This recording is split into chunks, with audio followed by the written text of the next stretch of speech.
So welcome to Techno Life, and my name is Jeff, and so today I am going to be installing a smart lock at my parents' house. And so the idea of this is for two reasons. So one is that we can push one button and it will lock up their house and close their curtains for them. And the other is we can monitor, so when they are out away on a trip, or if I need to check their house, we can actually lock it remotely or unlock it when I actually get there without a key. And so what we're doing is we got a little box from Switchbot, and let's take a look what's inside.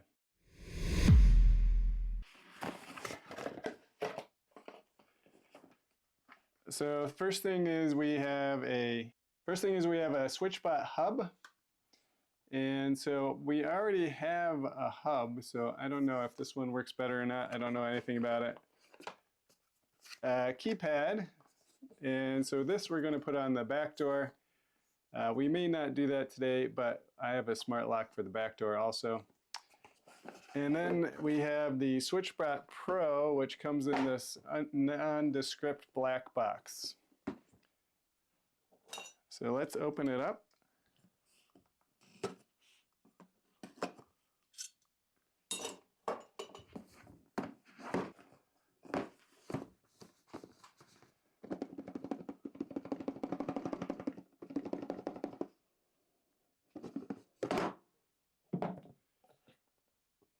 And inside here, let's see, we have a little black box that is impossible to open. Oh, there it goes. It has, looks like a magnet.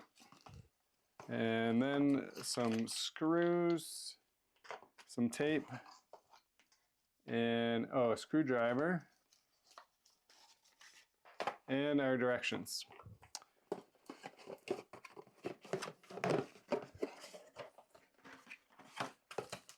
Then we actually have the lock thing, which is actually very hefty. You can see, let's get a ruler. Or actually, if we put it on the edge here, it is 4.5 inches long and 3 inches wide here. So that is a big boy. So let's take off the plastic. And there is no obvious way to get off the plastic. So we'll just do it the old-fashioned way. And so in the front here, or the back, there's the battery. And then this just somehow connects to the lock. That goes over the lock mechanism. And then on the side here, it looks like it could be a charging port. And then we just have our regular lock unlock there. Next we have the directions. And so those are 4 AA batteries in here. And so here is the mini hub. And let's open that up, see what's inside.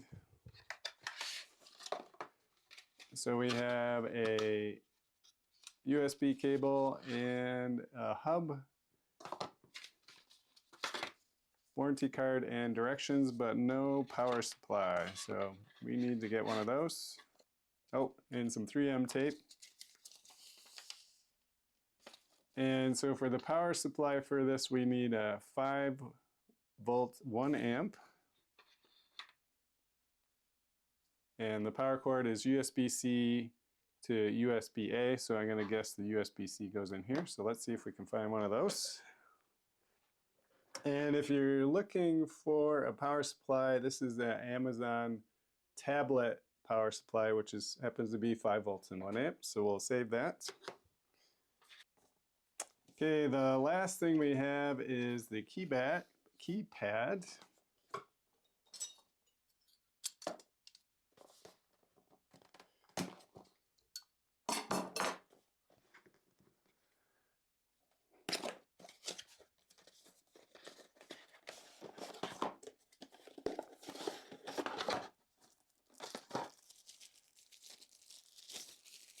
So we have the keypad, And a box full of stuff here. More directions. And probably some sticky tape, I bet. A mounting plate, reset, directions, card, and a user manual here. And for this one, you need a drill, a hammer, pencil, and a screwdriver. But no, nothing else. Okay. Oh, let's see. Other stuff in here.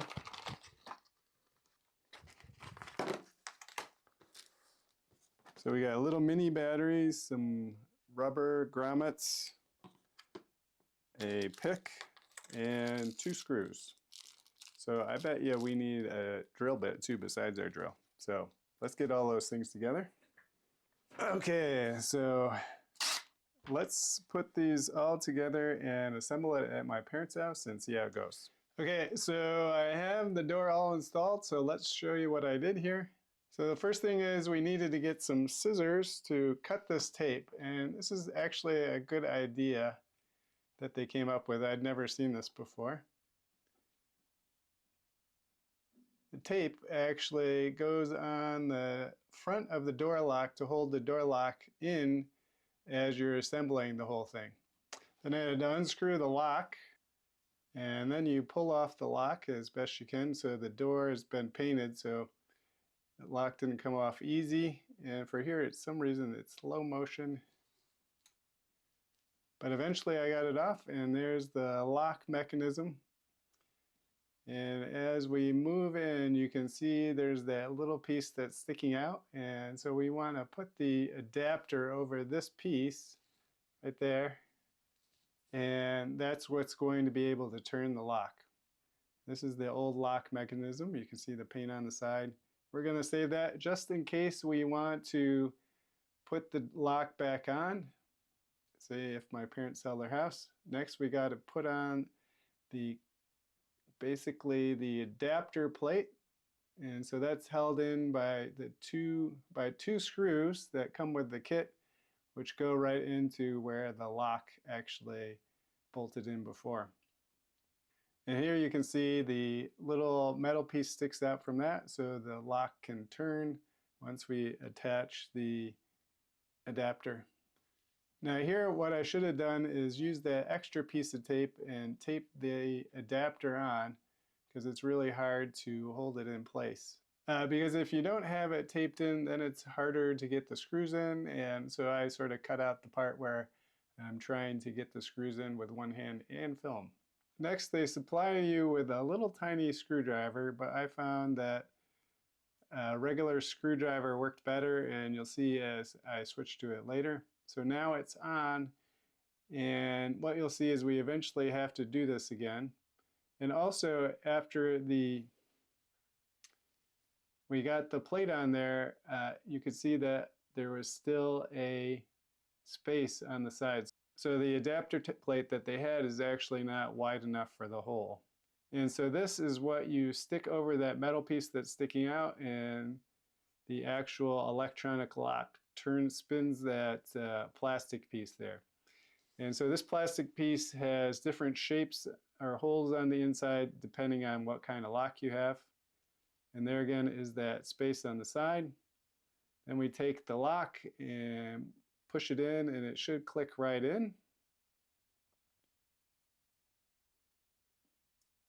And then once it's in, you jiggle a little bit to see if it works. And then you can turn the knob to see if the door locks and unlocks. And it took just a few seconds the first time to get it to jiggle into place, and then it actually turned. Next, on the side of the lock, you need to put in these 4 tiny little screws. And the screwdriver that they give you is, or actually it's not a screwdriver, it's like an Allen wrench they give you to put these in, is not magnetized, so it's really easy to drop these screws. And so there's 2 on one side and 2 on the other side, but in the kit they actually give you 8. So I think they give you 8 because they know you're going to lose some when you drop them. And so there is the little Allen wrench type device, and so it has to be small because it's right against the door. And so on this side it's not bad because we are on the open side of the door, but when we switch around to the other side, you'll see that it gets quite difficult to get those in. And here I made a mistake, so I did not screw the initial screws for the base plate in tight enough so the lock moves.